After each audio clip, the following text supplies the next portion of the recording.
kecil air seni itu najis kali. Oh iya. Kakean menjes sih.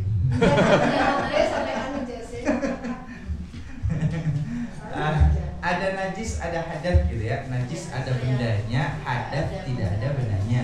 Najis ada 3, berat, sedang, ringan.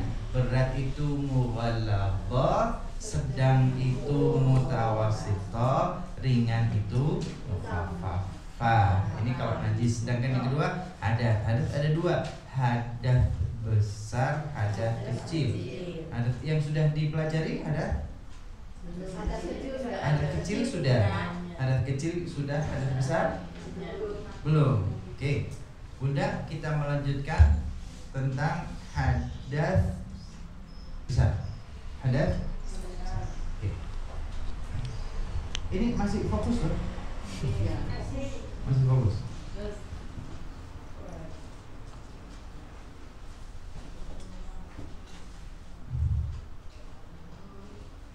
Terlihat? Kelihatan Bu. Bacanya apa Bu? Bacanya apa?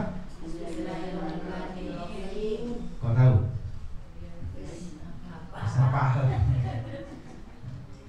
Bunda, kajian kita tentang at-thaharah, artinya bersuci. Bersuci itu dari najis dan dari hadas. Ini mengulangi saja ya. Najis ada 3, yaitu mughalladhah, artinya berat. Kemudian ada mutawassithah, artinya sedang. Ada mukhaffafah, artinya ringan gitu ya. Najis itu ada najis berat, najis sedang, najis ringan. Adapun hadas ada 2. Pertama, hadas kecil, hadas asghar. Cara menghilangkannya, cara mengangkatnya dengan belum dah. Di belakang hadas kecil. Hadas kecil. Hadas kecil sudah belum? Sudah. Sudah.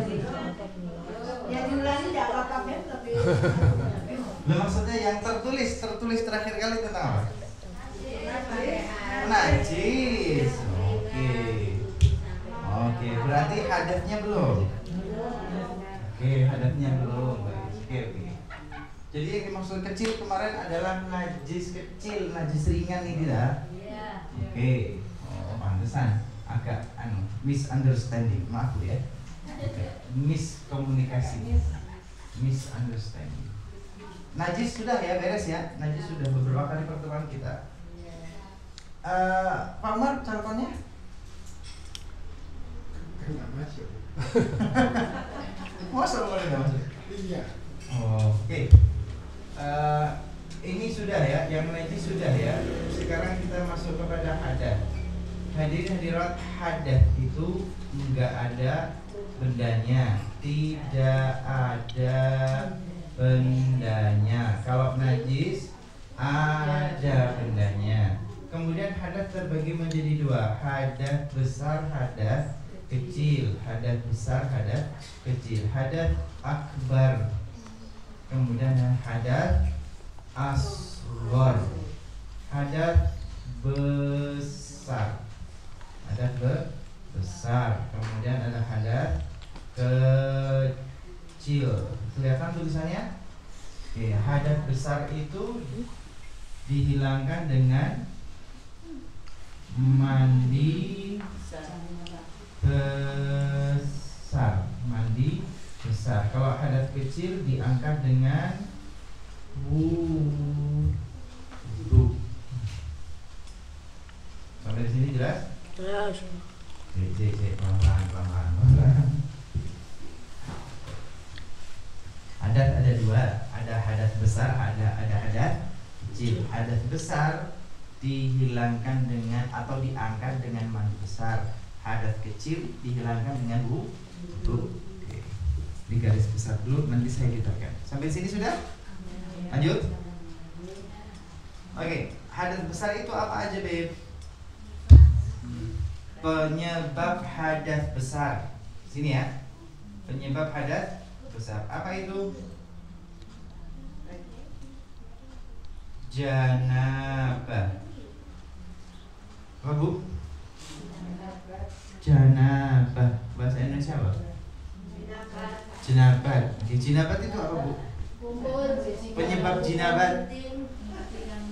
Penyebab jinabat.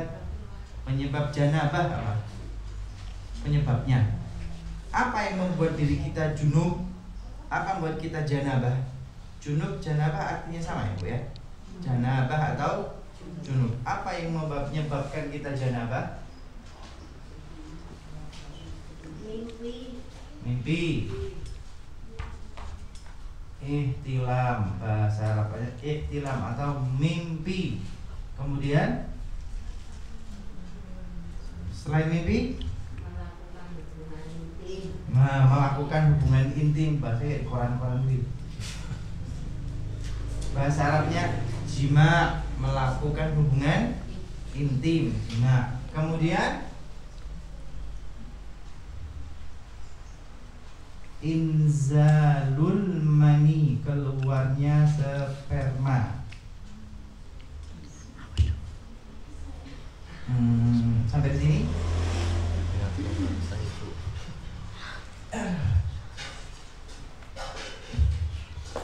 Sampai di sini jelas?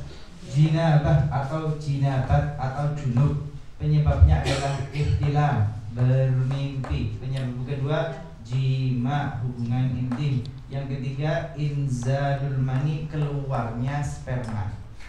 Bu, tiga ini berlaku bagi lelaki ataupun perempuan. Laki-laki dan perempuan adalah punya hukum yang sama. Laki bisa janabah, perempuan juga bisa janabah. Laki bisa jinabat, perempuan juga bisa jinabat. Laki bisa junub, perempuan juga junub. Nah, penyebab junub itu, penyebab jinabat itu, penyebab janabah itu bisa ihtilam, bermimpi. Mimpi, mungkin anak-anak bilangnya mimpi basah gitu ya, mimpi basah. Kemudian jima tadi hubungan intim. Kemudian yang ketiga inzalul mani, keluarnya mani atau sperma. Tiga ini jinabah, tiga ini penyebab jinabah, tiga ini penyebabnya junub dan berlaku bagi laki-laki dan perempuan.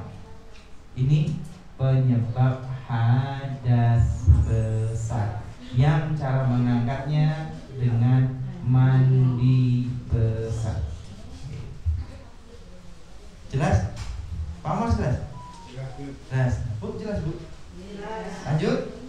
Lanjut ya. Selanjutnya termasuk penyebab janabah, penyebab hadas akbar, yaitu ini khusus untuk perempuan dan perempuan dokter, yaitu al-haidhu wan nifas. Nah, ini khusus perempuan, laki-laki nggak masuk. Al-haidhu wan nifas. Haid dan nifas penyebab seorang perempuan dalam kondisi hadas besar. Ini khusus untuk kaum barambu. Laki-laki nggak masuk, laki-laki nggak ada yang haid, laki-laki nggak ada yang nifas. Bunda,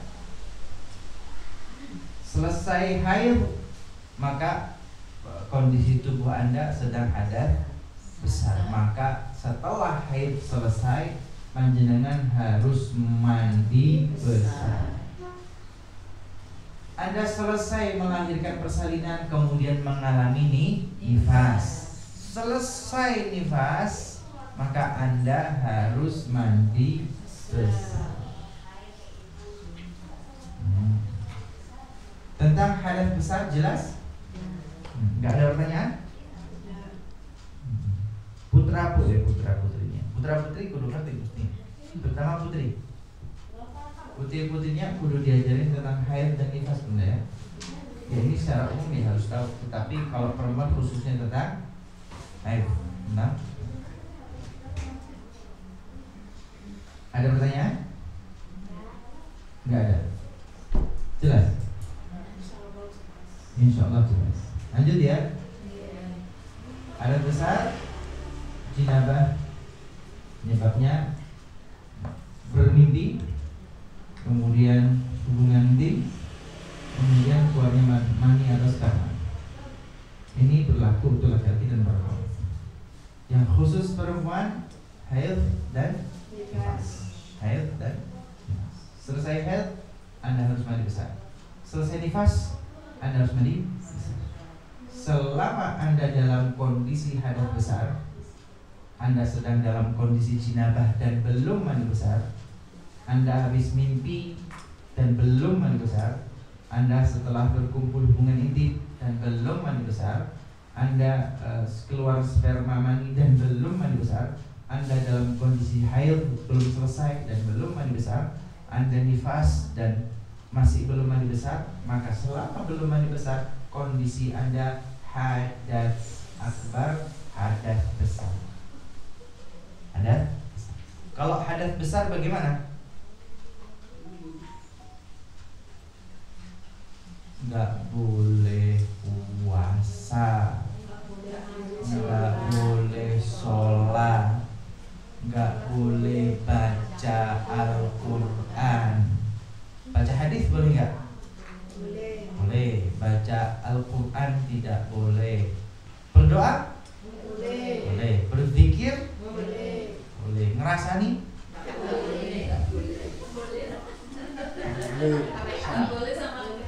Tidak boleh sama sekali. Mau hadir, tidak boleh nggak ya, kalau dalam kondisi hadas besar dan hadas besarnya belum diangkat dengan mandi besar, nggak boleh haji, nggak boleh umroh, nggak boleh masuk masjid, nggak boleh sholat, nggak boleh puasa, nggak boleh baca Al-Quran, termasuk tidak boleh memegang atau menyentuh mushaf Al-Quran. Lanjut. Suara apa itu?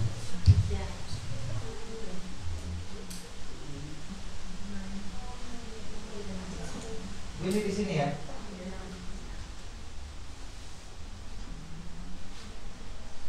Haram. Apa kata haram? Tidak boleh ya.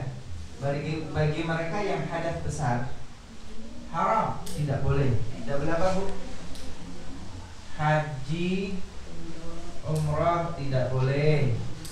Kemudian sholat tidak boleh. Kemudian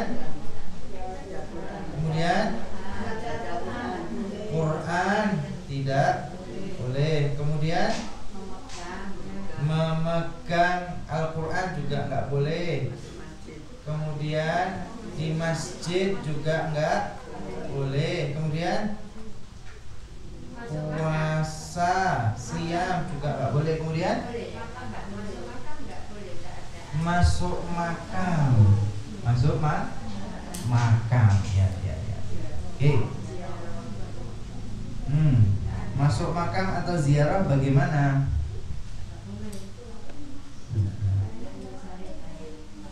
Pripun, Bu? Pripun? Gini ku. Ketika hadas besar tidak boleh haji dan umrah, tidak boleh sholat, tidak boleh baca Quran dan memegang atau menyentuh Al-Quran, tidak boleh masuk ke masjid, menetap di masjid, tidak boleh berpuasa. Apalagi? Sudah atau ada lagi? Bagaimana dengan ini pertanyaan? Ziarah bagaimana? Ziarah kubur bagaimana, Bu? Ya. Ini masalah. Haji dan umrah itu ibadah seorang hamba kepada Allah Subhanahu wa ta'ala. Betul ya? Oke. Salat itu ibadah seorang hamba kepada Allah Subhanahu wa ta'ala. Quran itu juga ibadah seorang hamba kepada Allah Subhanahu wa ta'ala. Masjid Baitullah, rumah Allah Subhanahu wa ta'ala. Puasa juga ibadah seorang hamba kepada Allah Ta'ala. Ziarah kubur? Saya tanya dulu. Ziarah kubur? Apakah ziarah kubur sama dengan yang atas dengan makna ini adalah ibadah kepada Allah Subhanahu wa Ta'ala? Tidak. Ziarah kubur bukan ibadah kepada Allah Ta'ala. Berarti nggak sama, gitu ya? Nggak sama kan? Karena saya tanya dulu, Bu, ziarah kubur itu ibadah kepada Allah Ta'ala nggak? Ya tentu gini ya, maksud saya bahwa haji umrah itu memang murni ibadah buat Allah Ta'ala, gitu ya. Segala ritual, tata cara semua ini adalah urusannya adalah kita seorang hamba melaksanakan ini semua sebagai bentuk ibadah kita kepada Allah. Tapi kalau ziarah kubur, ya betul, ziarah kubur nanti ya membaca surah Yasin, dia mendoakan. Ya memang pada akhirnya bernilai ibadah. Tetapi apakah ini murni merupakan ibadah kepada Allah Ta'ala? Enggak. Ya. Haji umrah itu wajib, sholat itu wajib, puasa itu wajib. Ke Baitullah, masjid, ya rumah Allah walaupun tidak wajib, cuma ya rumah Allah ya. Quran tidak wajib, tapi selayaknya kita harus membaca Al-Quran. Maka apakah ziarah kubur bisa disamakan dengan yang sebelumnya? Enggak. Kalau levelnya beda, berarti hukumnya akan berbeda. Saya pakai logika dulu. Pribun. Kalau misalkan ziarah kubur itu kan membaca ayat-ayat Al-Quran itu berarti yang bermasalah ayat Qurannya bukan ziarahnya dong? Iya, maksud saya itu kalau kita boleh berarti itu hanya menjelaskan bahasa Indonesia. Berarti kan yang masalah adalah baca Qurannya, bukan ziarahnya. Dipilah dan dipilih. Ziarah kubur nggak boleh, kenapa? Karena baca Quran. Oke. Jangan ziarah kuburnya, tapi baca Qurannya. Jangan bilang ziarah kubur, tapi baca Qurannya. Karena kalau nggak boleh ziarah kubur, karena ada bacaan Qurannya. Lah terus kalau baca Quran tapi tidak di kuburan, tapi sahih, ya tetap karena Quran. Maka saya tanyakan dulu, ini apa dulu?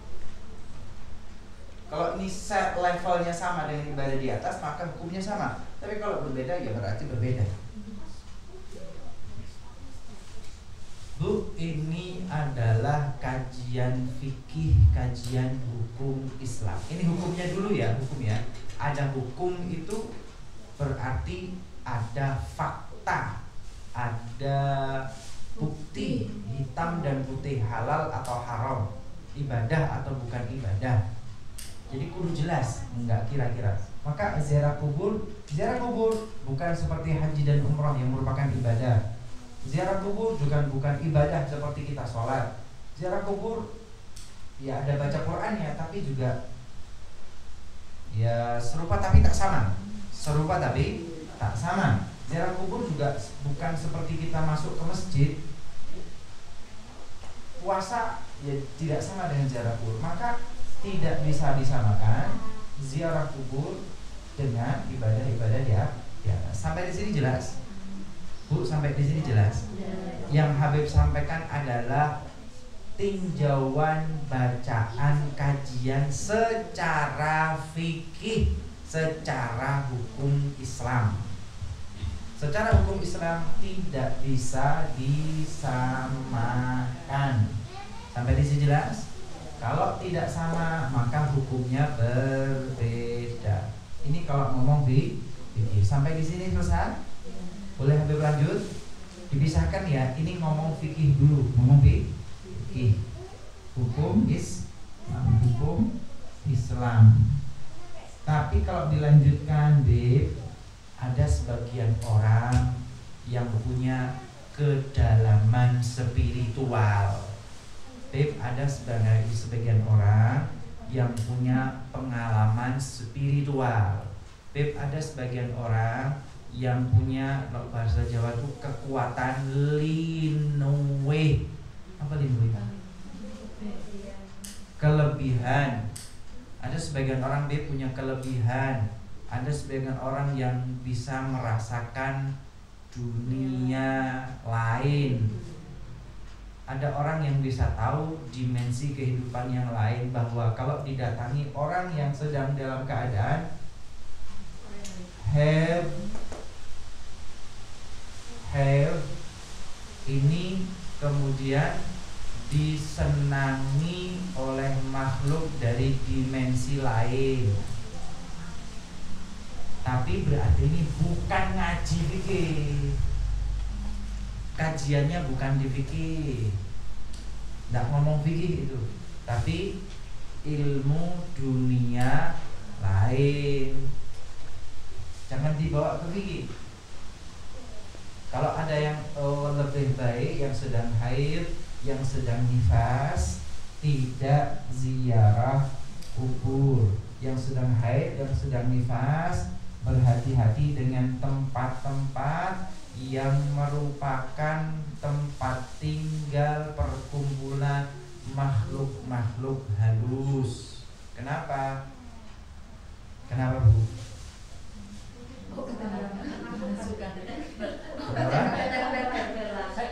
Kenapa? Kesurupan, ketempelan dan lain sebagainya. Wallahu a'lam, karena Habib tidak pernah kesurupan, tidak pernah ketempelan.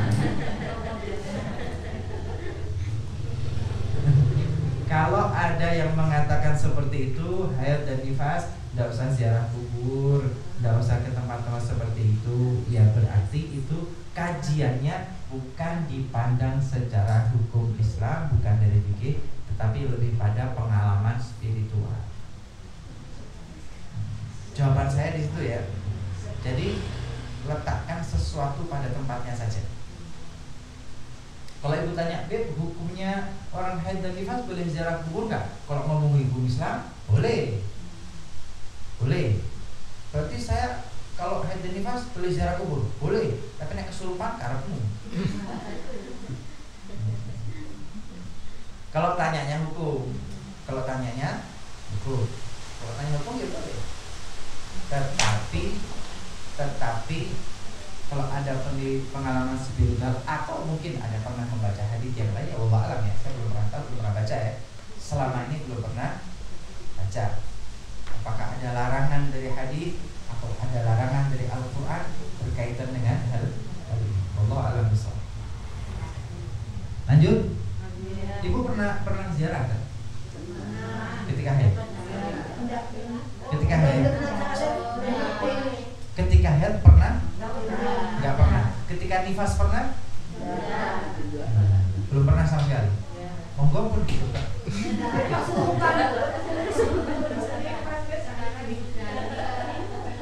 Sekarang gimana, Bu?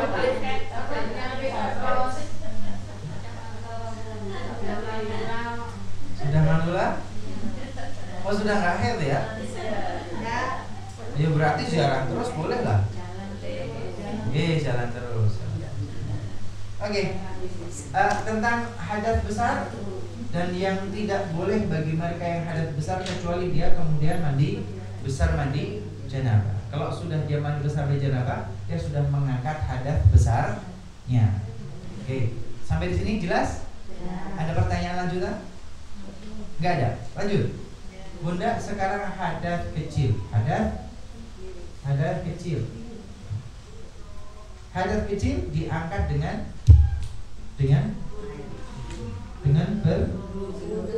berwudu. Nah, dengan berwudu. Nah, kalau hadas besar sebabnya adalah ihtilam, jima, inzalul mani, haid dan nifas. Sekarang kalau hadas kecil penyebabnya apa, Bu? Buang air kecil, kentut. Apa coba?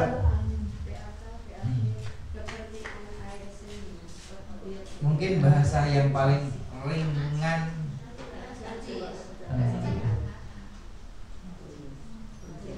Yang membatalkan wudu adalah penyebab hadas kecil. Hah? Yang membatalkan wudu, yang batalin wudu, maka itu adalah hadas kecil. Yang batalin wudu itu adalah hadas kecil. yang membatalkan wudhu, maka itu penyebab hadas kecil. Apa yang membatalkan wudhu? Sentuhan. Ayo apa coba? Maksudnya itu loh. Satu yang membatalkan wudhu. Satu apa? Ma kharaja min ahadis sabilain. Keluarnya dari Bahasa Arab ini. Baca bahasa Arab ini. dua lubang. Keluarnya sesuatu dari dua lubang. Bu, keluarnya sesuatu dari jalan depan atau belakang. Apa itu? Kencing. Ya buang air kecil, ya buang air besar, ya buang angin. Apapun yang keluar dari jalan depan dan dari jalan belakang, yang keluar dari kubul dan keluar dari dubur, maka itu membatalkan wudhu. Kalau wudhu batal berarti kau hadas kecil. Apa yang keluar dari jalan depan, Bu? Air seni, air kencing. Yang keluar dari jalan belakang, Bu? Buang air besar atau angin. Bu, air seninya, air kecilnya itu najis. Najis ada bendanya. Air seni yang keluar dari kita itu, Bu, najis. Itu benda najis. Kita buang air besar, Bu, air besar kita, Bu, najis. Kemudian kita bersuci dari najis, mensucikan organ kita dengan air hingga hilang benda najisnya. Ketika benda najisnya sudah kita hilangkan, Bu, udah cebok, maka suci, betul sudah suci dari najis. Tetapi yang tersisa kondisi tubuh kita hadas kecil. Kenapa hadas kecil? Karena jalan depan dan jalan belakang kita dilewati oleh sesuatu. Kalau kita buang angin keluar dari depan atau belakang, Bu? Belakang. Ketika sudah buang angin, najis atau tidak? Buang angin najis atau tidak? Buang angin najis atau tidak? Hah?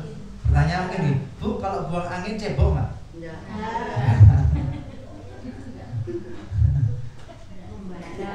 Buang angin tidak ada yang najis gitu ya. Memang keluar dari salah satu jalan depan atau jalan memang keluar, tetapi tidak ada najis yang keluar. Maka kita nggak cebok kalau buang angin. Tetapi itu membatalkan wudhu. Ada sesuatu yang keluar dari jalan belakang yaitu angin, maka itu membatalkan wudhu dan kita menjadi hadas kecil. Sampai sini jelas?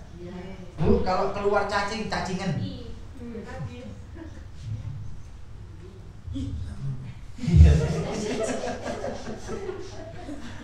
Nggak buang air besar, nggak buang air kecil, nggak buang angin, cacing. Cacing keluar.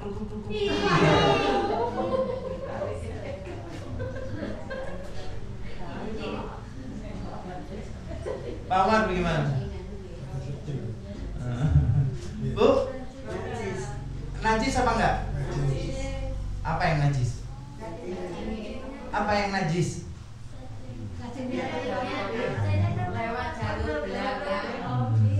Cacingnya najis atau tidak?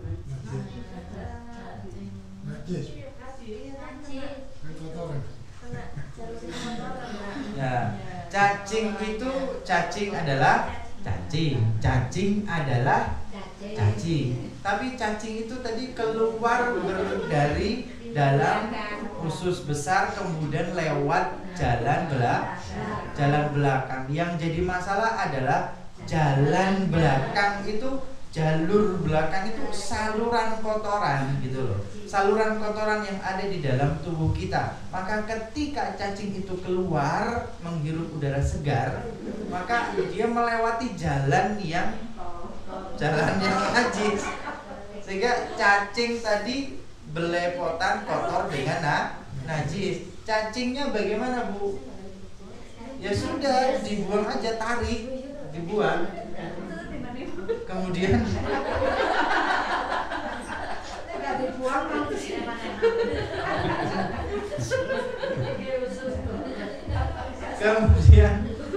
mau kemudian ya mungkin kalau rasanya ini ya gara-gara cacing keluar itu, maka organ kita tercemari oleh cacing itu. Ya sudah, gara-gara tercemari, terkotor oleh cacing yang najis itu, kita cebok, membersihkan. Tetapi gara-gara cacing yang keluar itu, kita jadi hadas kecil karena keluar sesuatu dari jalan. Sampai sini jelas? Kalau keluar cincin emas, berlian,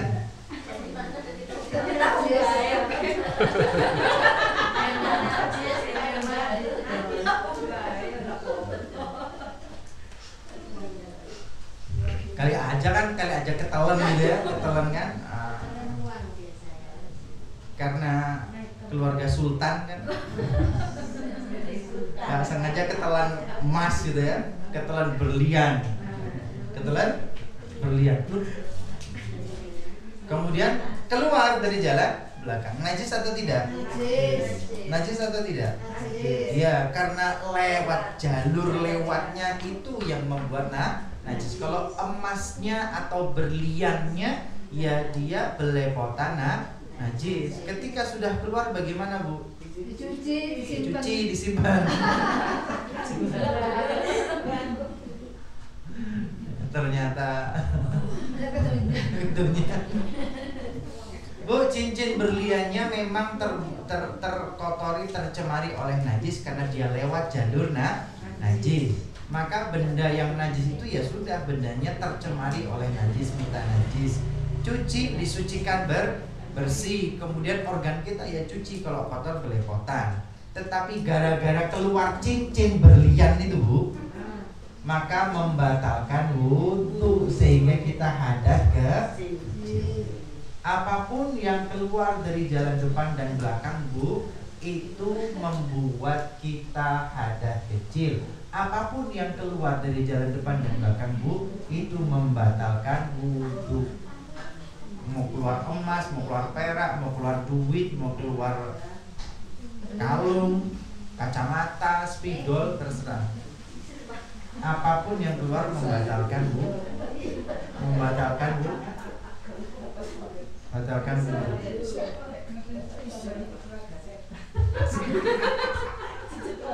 Bu, dia ini jalanan makan pakus. Kalau makan Ya. terus meludah itu. Batuk meludah. Yang Bapak tanyakan najis atau hadas? Najis. Oke. Bu, batuk atau ingus Ya. atau dahak ya. Ada dahak, ada ingus, ada air liur itu, ada gumoh, ada muntah, ada congek.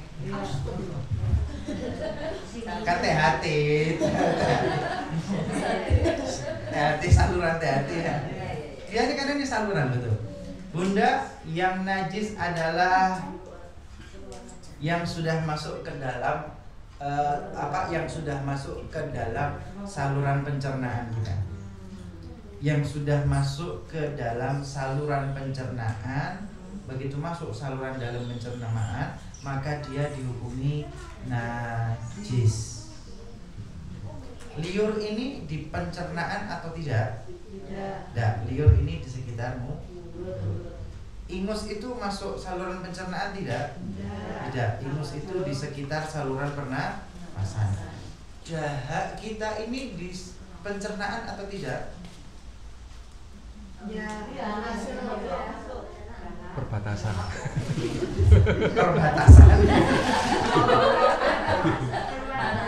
Kalau kerongkongan kan masuk. Dahak itu kan batu. Batu itu dari mana Bu? Batu itu dari mana? Gatal? Di mana? Di mana? Leher. Tenggorokan. Ini kerongkongan apa tenggorokan? Kerongkongan apa tenggorokan? Kalau dicekik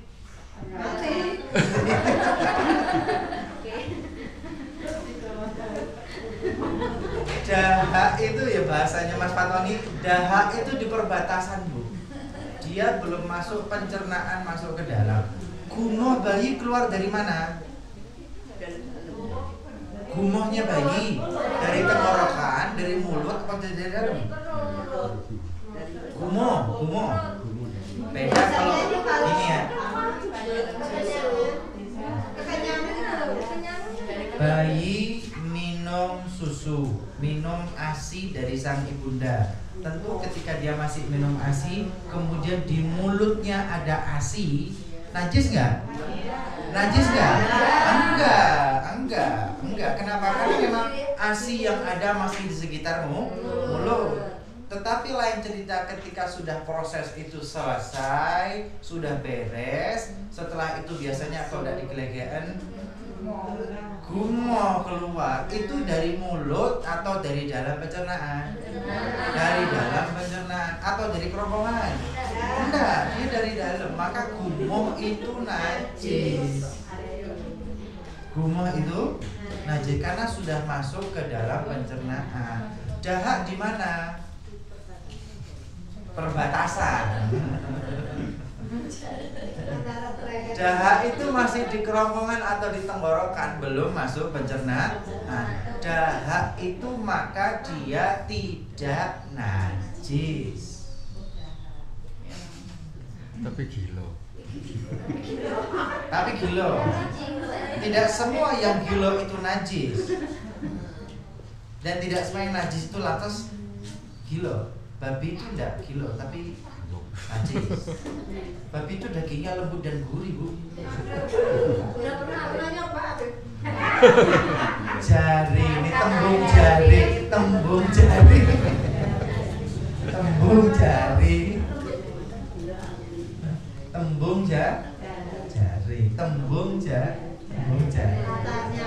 Kahata. Oke. Dahak tidak najis ya, Bu. Dahak tidak najis.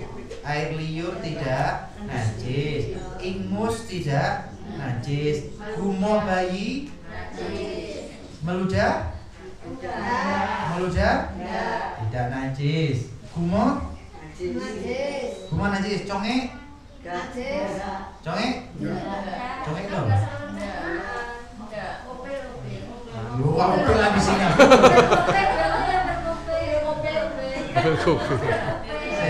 Nah, ini salah paham nih.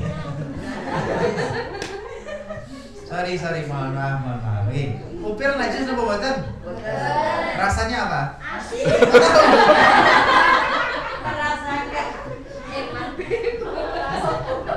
Saya tidak pernah tahu rasanya upil.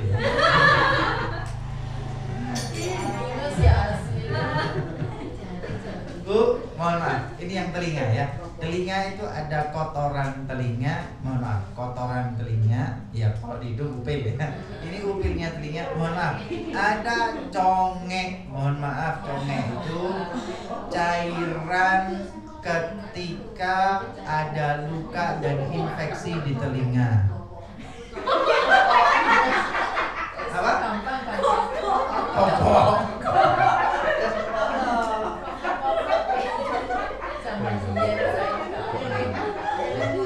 Nah, bentar, itu penyebabnya apa? Penyakit atau infeksi. Penyakit atau infeksi. Kopok itu bentuknya seperti apa, Bu? Cairan. Nanah dia. Semacam nanah karena infeksi. Rasanya?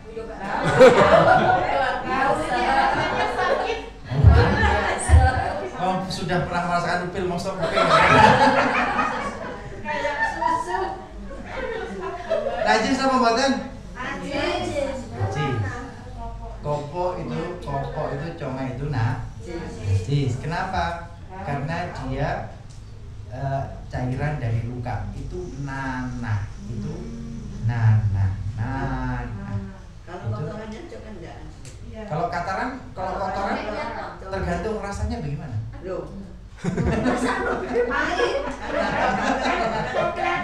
Kalau kotoran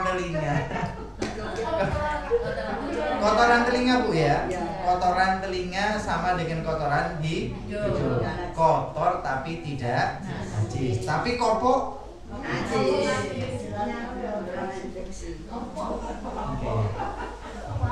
Bu, ini ngomong tentang najis ya.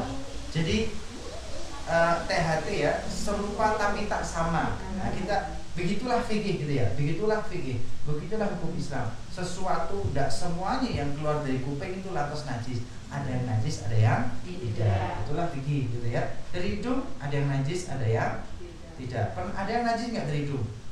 Ada. Kalau mimisan. Mimisan. Pernah mimisan? Kenapa mimisan? Kenapa? Penyebabnya? Panas ya, penyebabnya. Nah, mimisan kan? Mimisan itu najis karena ada darah. Kalau ingus, ada. Upil, seasin apapun upilmu tidak najis. Tapi kalau darah, mimisan najis. Dari mulut ada air liur, ada dahak, gitu ya, tidak najis. Tapi kalau gumoh, mohon maaf, ini kalau pangapunten seumpama Bunda ya, seumpama panjenengan buka puasa untuk keluarga. Ini. Nah, kemudian panjenengan gelegean atau sholat rukuk sujud kemudian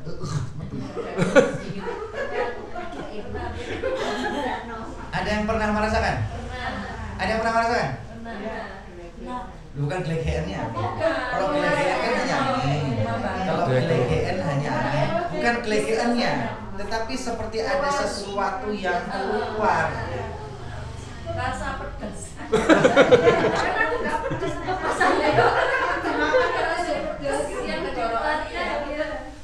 Ya, kalau gelegean doang angin ya. Gelegean hanya gelegean angin. Angin itu tidak najis, tidak membatalkan wudu. Tapi yang masalah adalah ketika Anda terlalu kenyang, kemudian gelegean sisa metu. Apalagi dengan rukuk sujud. Itu hukumnya najis. Itu hukumnya najis. Dan itu hukumnya seperti muntah. Itu seperti muntah. Bermasalah ketika Anda dalam kondisi sholat. Berarti harus dibatalkan. Ketika Anda gelegean dan keluar muntah itu membatalkan wudu enggak? Membatalkan wudu enggak? Membatalkan wudu enggak? Oke. Membatalkan wudu enggak? Tidak. Tapi najis. Batal wudu enggak? Tidak, tapi najis. Tapi najis. Wudu Anda tidak batal tapi najis. Kroso di mana, Bu? Waduh. Kroso pedes, kroso pedes.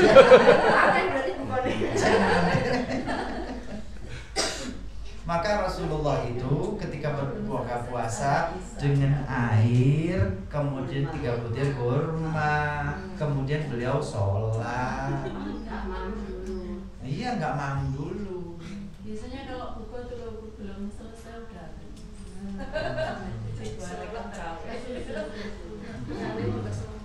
Yang terbaik seperti Rasulullah Bunda minum air, kemudian 3 butir kurma, itu yang paling aman bagi pencernaan manusia.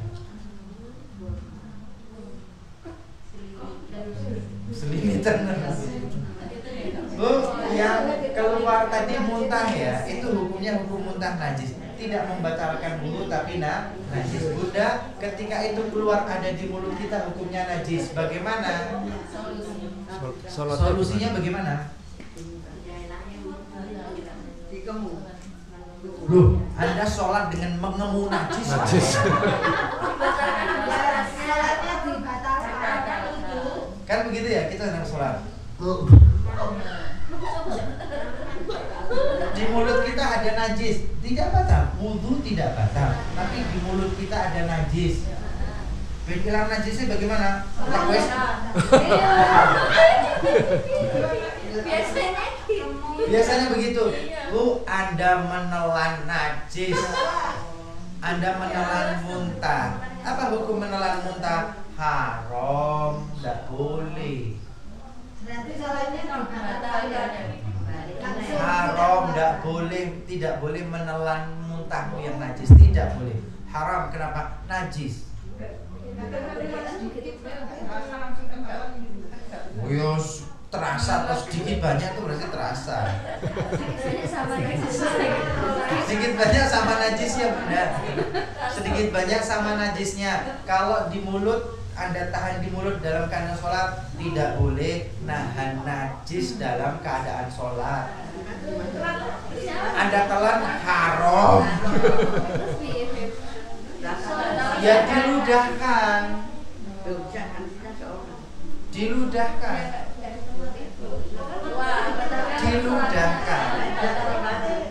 Diludahkan. Kalau pas jamaah gitu kan. Diludahkan. Maka ambillah tisu yang ada di situ. Selesai, lanjutkan sholatmu. Kalau nggak ada tisu aja Beb. Ya wes seru kayak kocoknya.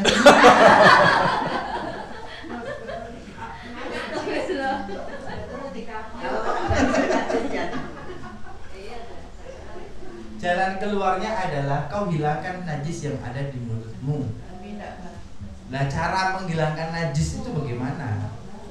Jawaban saya, ya pakai tisu atau kertas atau apa, sehingga engkau tidak menajisi tempat sholatmu, tidak menajisi karpet, tidak menajisi masjid. Boleh. Beb, ndak bawa tisu, ada duit 100.000, gak apa-apa.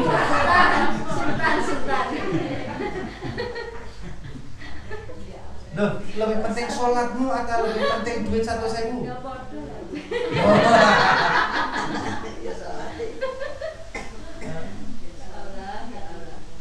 Karena uang 100.000mu tidak akan bisa nebus sholatmu, tapi sholatmu akan mendatangkan 100 triliun.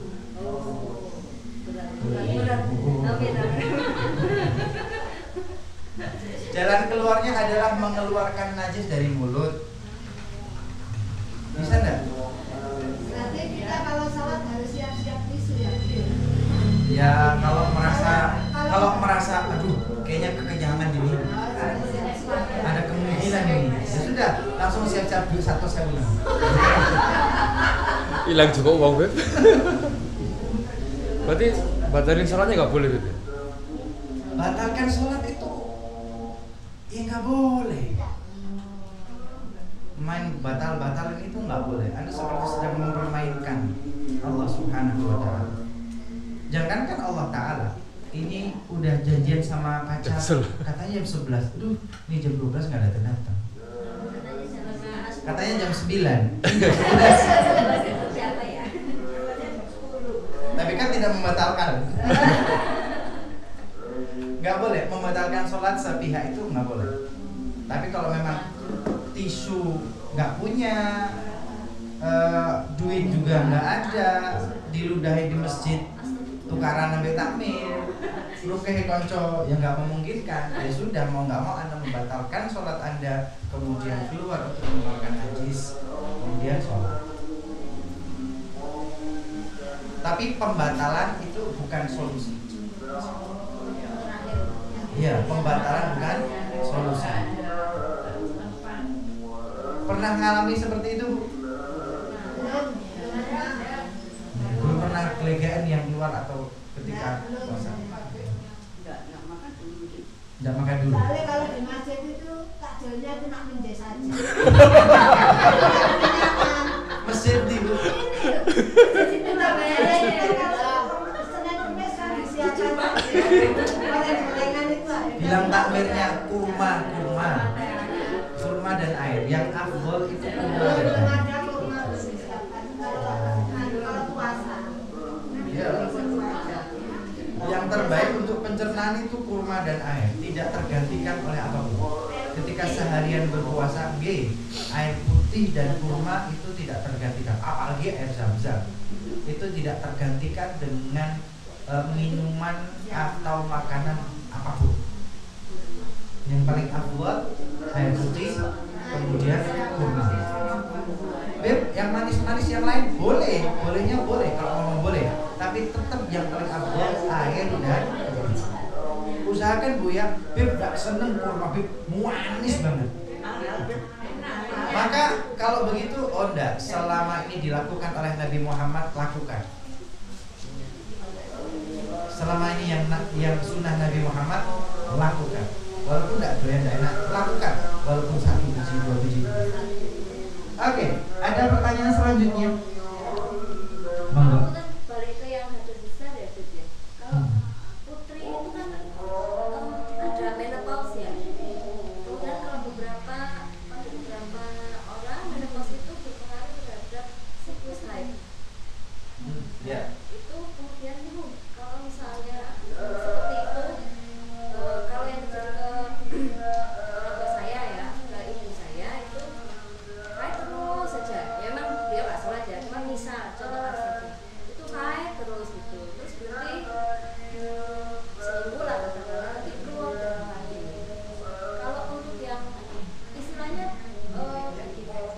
siklusnya kacau gitu loh. Siklusnya kacau. Itu kalau untuk kita yang muslim ini gimana menurut? Oke, Bunda, agak mundur sedikit ya. Sekarang hadat asghar, kemudian mundur dulu hadat akbar tentang haid. Tentang haid. Beb, bagaimana seorang yang sudah menopause berusia, sudah masuk usia tertentu sehingga haidnya tidak teratur. Bunda, seorang perempuan harus hafal siklus haidnya. Harus. Mulainya kapan, mulai keluar hari apa, kemudian deras atau tidak derasnya bagaimana, mulai reda bagaimana, mandeknya kira-kira kapan dan bagaimana. Siklus ini harus dihafal sebagai perempuan yang bersangkutan. Karena haid itu tidak boleh haji, tidak boleh sholat, tidak boleh Quran, tidak boleh masjid, tidak boleh puasa ketika haid. Tapi kalau sudah tidak haid, wajib ini. Ketika haid itu selesai, maka Anda punya tanggungan wajib haji, wajib umrah, wajib sholat, wajib puasa.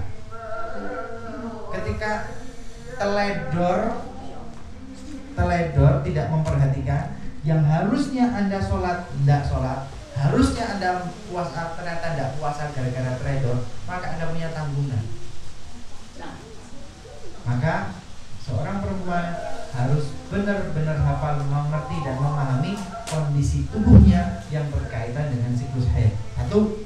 Yang kedua, Beb, ketika ada perubahan bagaimana yang dulunya siklusnya teratur seiring dengan usia, seiring kadang-kadang alat kontrasepsi gitu ya, juga berpengaruh pada siklus haidnya. Maka dia harus hafal siklus aslinya.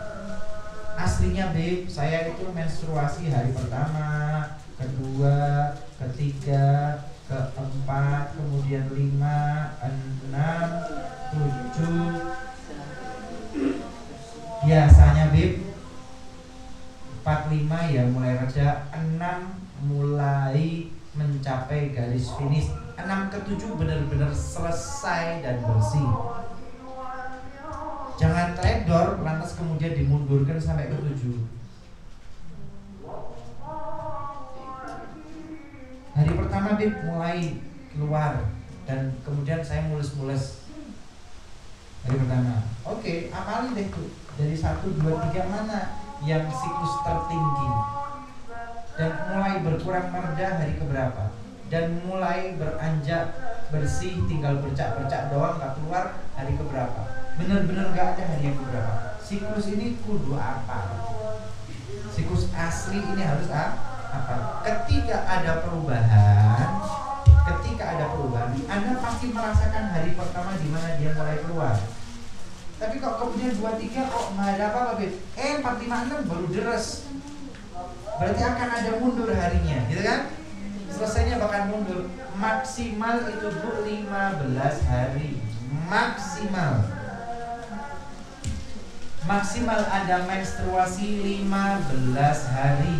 Lebih dari 15 hari, 15 ke atas tidak dianggap sebagai haid dan menstruasi. Yang sebelumnya 15 hari sebelumnya Anda dianggap haid menstruasi, boleh meninggalkan puasa, boleh meninggalkan haji dan umrah, boleh meninggalkan sholat. Tapi ketika di atas 15 hari Anda punya kewajiban sholat, puasa, haji, umrah dan yang lain.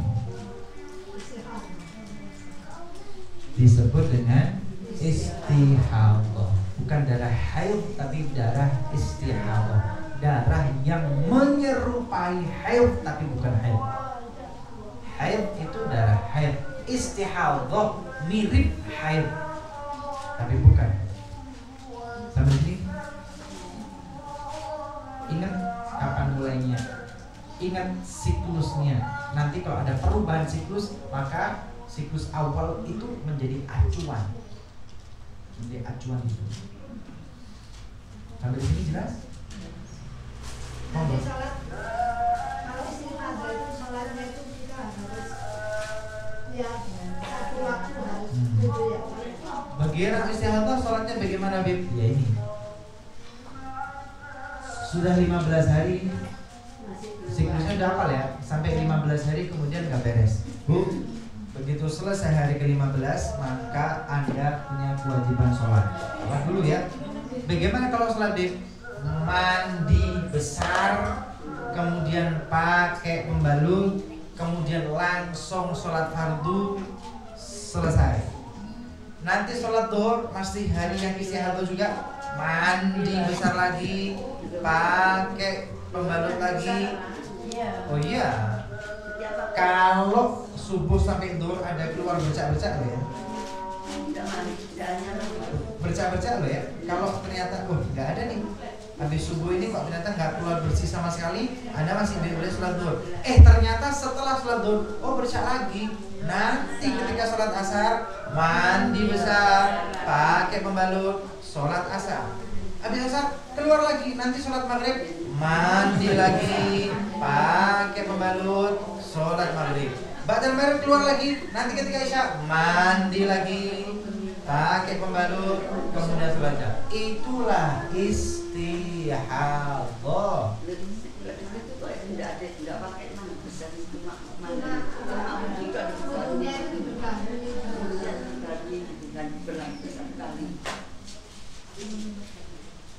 Nanti dilihat ya akan ada.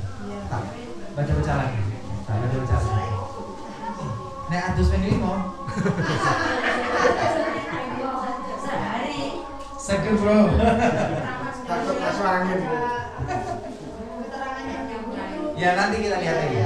Ini masih PR saya. Wallah alam, wallah ta'ala alam. Tapi yang saya ingat gitu. Tapi nanti kita lihat. Yo maklum bu, kok lanang lah kan.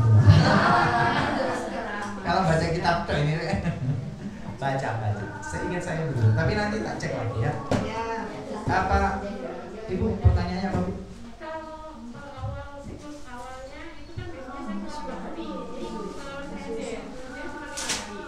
Ya dengar Bu.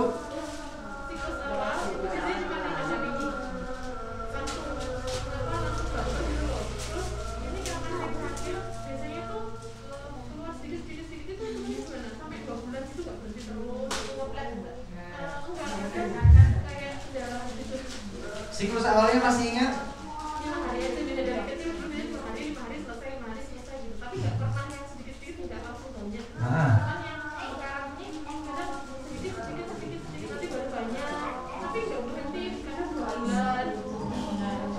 Siklus haid Anda adalah 1 sampai 15 hari ya. Hari pertama keluar sampai 15 hari itu sebagai siklus maksimal. Berarti yang sedikit-sedikit tadi dihitung ya? Selama 15 hari? Iya, selama 15 hari. Terus kalau ini kan ada berarti saya bisa salah subuh, masih bisa duhur, asar, maghrib itu keluar lagi. Ya, Dihitung 1 atau dihitung? kalau 1 sampai 15 sudah masuk rata 15 belum? Sudah 15 ya? Masih di 15 selesai. Selanjutnya masih gitu lagi. Yang selanjutnya itulah disebut dengan istihadah. Sampai 2 bulan berikutnya gimana? 15 hari haid, kemudian 15 hari suci, kemudian 15 hari haid, 15 hari suci. Manusia itu tercipta dengan siklus yang jelas. Ketika ada ketidaksinkronan siklus, ada penyebabnya. Apa penyebabnya bisa begitu? Kalau sebabnya penyakit ya. Iya, ada sebabnya. Manusia itu Allah ciptakan fi ahsani taqwim, desain yang paling sempurna, paling benar. Ketika ada yang tidak normal, ada sesuatu. Wallahu ta'ala a'lam bissawab. Ini ibu sudah menutup bukunya kabeh di kelas. Kode keras.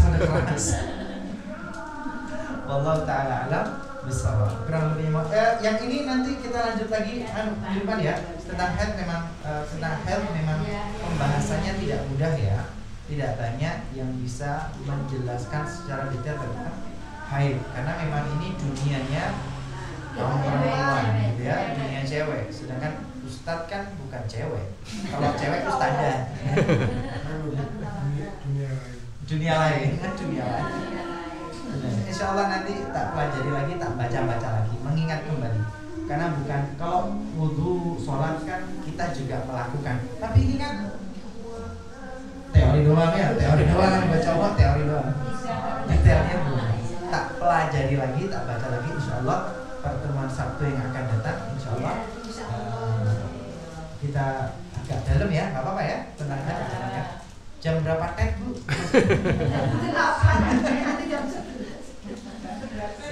Ya datangnya jam 10 tag lah kalau gitu. Wallahu ta'ala alam bisawab. Kurang lebih mohon maaf. Wassalamualaikum warahmatullahi taala